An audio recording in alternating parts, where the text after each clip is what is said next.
السلام علیکم ناظرین، یہ ایک ایسی کہانی ہے جو زمان و مکان کی حدود سے ماورا ہے۔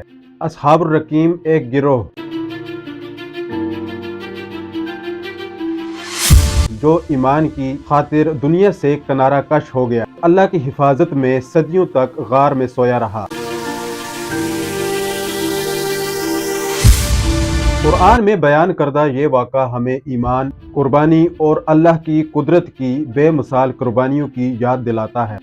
یہ وہی نوجوان تھے جنہوں نے کہا، ہمارا رب آسمانوں اور زمین کا رب ہے، ہم اس کے سوا کسی اور کی عبادت نہیں کریں گے۔ صدیوں کی نیند کے بعد جب یہ نوجوان بیدار ہوئے تو دنیا بدل چکی تھی۔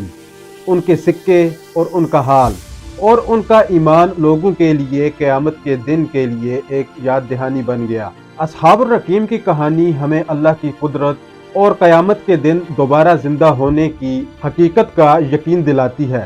آج کی اس ویڈیو میں ہم آپ کو لے چلیں گے ایک دلچسپ سفر پر، تو بنے رہیں ہمارے ساتھ، ویڈیو کو آخر تک لازمی دیکھیں، اور اگر آپ ہمارے چینل پر نئے ہیں تو ویڈیو کو لائک کر کے چینل کو سبسکرائب کر دیں تاکہ آنے والی ایسی اسلامک ہسٹوریکل ویڈیوز آپ کو ملتی رہیں۔ تو چلیے چلتے ہیں ویڈیو کی طرف۔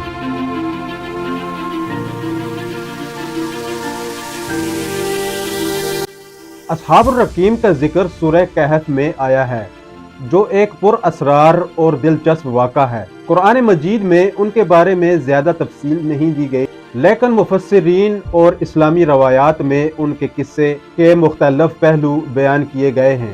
یہ کہانی ایمان، آزمائش اور اللہ کی قدرت کے مظاہر پر مبنی ہے۔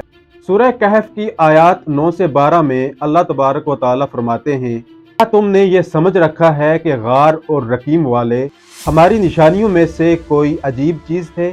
جب وہ چند نوجوان غار میں جا چھپے اور کہا، اے ہمارے رب، ہمیں اپنی طرف سے رحمت عطا فرما اور ہمارے معاملے میں ہمیں ہدایت عطا کر۔ یہ آیات اصحاب الرقیم کی کہانی کا اشارہ دیتی ہیں، لیکن قرآن نے ان کے حالات اور واقعات کو تفصیل سے بیان نہیں کیا۔ کہا جاتا ہے کہ اصحاب الرقیم چند نیک نوجوان تھے جو ایک ظالم بادشاہ کی سلطنت میں رہتے تھے۔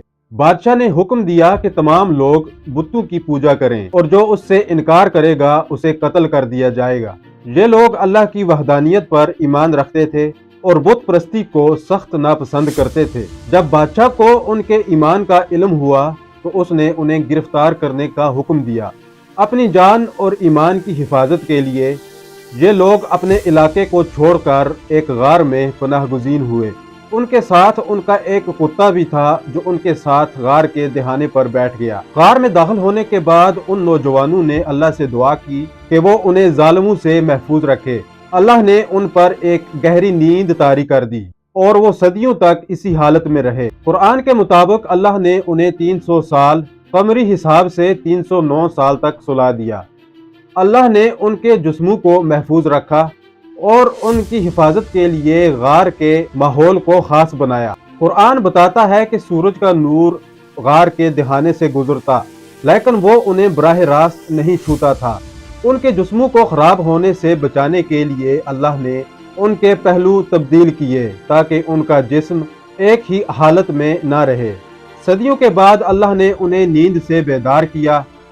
بیدار ہونے کے بعد انہیں احساس ہوا کہ شاید وہ صرف ایک دن یا اس کا کچھ حصہ سوئے تھے۔ بھوک محسوس ہونے پر انہوں نے ایک ساتھی کو سکوں کے ساتھ کھانے کا انتظام کرنے کے لیے ایک قریبی بستی بھیجا۔ جب وہ نوجوان بستی میں پہنچا تو اسے یہ دیکھ کر حیرت ہوئی کہ وہاں کے لوگ اب اللہ کی عبادت کرتے ہیں اور بت پرستی ختم ہو چکی ہے۔ ان کے سکے پرانے زمانے کے تھے، جس کی وجہ سے لوگوں کو اندازہ ہوا کہ یہ نوجوان کسی اور دور سے آئے ہیں۔ یہ واقعہ اس بستی کے لوگوں کے لیے اللہ کی وحدانیت اور قیامت کے دن دوبارہ زندہ ہونے کی نشانی بن گیا۔ کہا جاتا ہے کہ اللہ نے انہیں دوبارہ غار میں سلا دیا اور وہ اپنی اصل حالت میں اسی مقام پر واپس لوٹ گئے۔ رقیم کا مطلب کیا ہے؟ رقیم کے بارے میں مختلف آراء ہیں۔ بعض مفسرین کے مطابق رقیم ایک تختی یا کتاب کا نام ہے جس پر ان نوجوانوں کے نام یا ان کا واقعہ درج ہے۔ بعض دیگر آراء کے مطابق رقیم اس غار یا علاقے کا نام ہے جہاں یہ واقعہ پیش آیا۔ اصحاب الرقیم کے غار کے بارے میں یقین سے کچھ کہنا مشکل ہے، لیکن بعض لوگ اسے اردن کے شہر امکیس کے قریب موجود ایک غار سے منسلک کرتے ہیں۔ اللہ پر کامل بھروسہ۔ اللہ اپنے نیک بندوں کی حفاظت فرماتا ہے، چاہے حالات کتنے ہی مشکل کیوں نہ ہوں۔ اللہ کی راہ میں قربانی دینے والوں کو دنیا اور آخرت دونوں میں کامیابی ملتی ہے۔ اللہ کی قدرت لامحدود ہے اور وہ اپنے بندوں کو معجزے کے ذریعے رہنمائی فراہم کرتا ہے۔ اصحاب الرقیم ایمان، قربانی اور اللہ کی بے پایاں قدرت کی کہانی ہے۔ اصحاب الرقیم کی پر اسرار کہانی قرآن کی ایک زندہ نشانی۔ دوستو، یہ چھوٹی سی ویڈیو آپ کو کیسی لگی کمنٹ میں ضرور بتائیں۔